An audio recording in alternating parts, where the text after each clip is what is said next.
یہ اس شخص کی محنت کی وہ جو ہے ریٹرنز ہے، اور کانگریس پارٹی اسی وجہ سے آج دوبارہ سے ری ایمرجنس جو ہو رہا ہے، جس کا نتیجہ آپ جموں کشمیر میں بھی آپ کو صاف دیکھنے کو مل رہا ہے۔ اب پی ڈی پی علیحدہ الیکشن لڑ رہی ہے، جس طرح آپ نے پری پول کیا ہے، کیا آپ کو لگ رہا ہے کہ یہ بھی کچھ سیکنڈلی ایسا ہوگا کہ پوسٹ پول ہوگا؟ دیکھیے، پولیٹیکل پارٹی کوئی بھی ہو، کوئی کبھی مرتی نہیں ہے، خاص طور سے جو گراس روٹ سے ابھر کے نکلتی ہے، کبھی کوئی پولیٹیکل پارٹی نہیں مرتی۔ ایک زمانہ تھا کہ نیشنل کانفرنس کے 65 ممبر ہوا کرتے تھے اسمبلی میں، پہنچتے پہنچتے وہ 15 پہ بھی پہنچے، مر ہی نہیں۔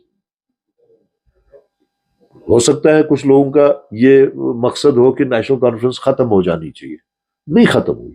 اسی طرح ہو سکتا ہے کچھ لوگوں کی مرضی تھی کہ پی ڈی پی ختم ہو جانی چاہیے، نہیں ختم ہوئی۔ ہو سکتا ہے کہ بی جے پی کی کوشش تھی کہ کانگریس ختم ہو جائے، ان کا تو نعرہ ہی تھا کانگریس مکت بھارت، نہیں ہوا۔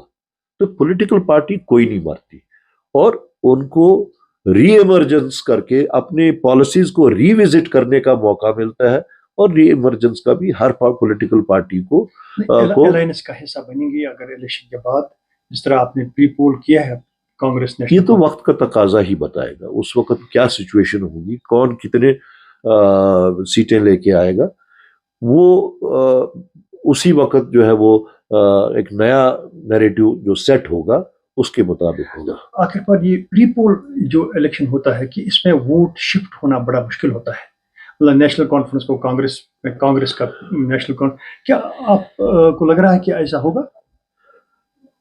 پری پول الائنس کا ہونا یا نہ ہونا، اس کے اپنے پازیٹیوز بھی ہیں، اس کے اپنے نیگیٹیوز بھی ہیں۔ اس سٹیج تک پہنچنا جہاں پہ پوسٹ پول کیا جائے، پری پول کا ہونا بہت ضروری ہوتا ہے۔